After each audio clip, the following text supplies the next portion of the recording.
Tonight, we begin with the latest on a developing story out of Plymouth County. We learned shortly before 6 o'clock that the Plymouth County Sheriff's Office had charged a woman with murder for a deadly shooting at a rural Sioux City property Wednesday afternoon.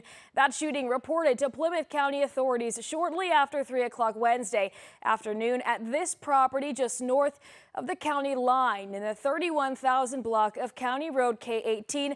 Belonging to the victim, identified as 49-year-old Justin Emick.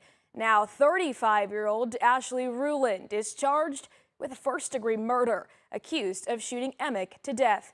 KTIV's Sophie Wyckoff joins us now in studio with details we're learning tonight about this case. So, Sophie, what do we know? Yeah, Kaylee, we just got our hands on the court documents for this case, and there's some interesting things in here. The first piece of new information is that Ruland was living with Emick at the time, despite having an order of protection against him issued back in September.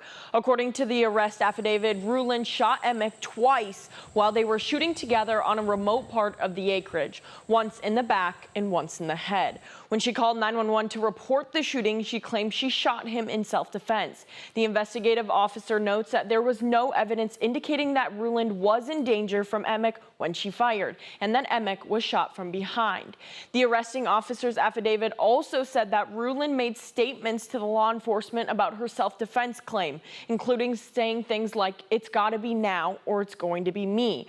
And it was either him or me, and I didn't want him to suffer. The report also notes that prior to the shooting, Ruland had expressed interest in getting a gun for protection and told family members that Emick would teach her how to use it.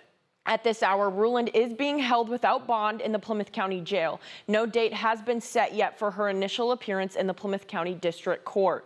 This is a developing story, and we'll continue to bring new information as we get it. All right, KTIV Sophie Walkoff live for us in studio tonight. Sophie, thank you.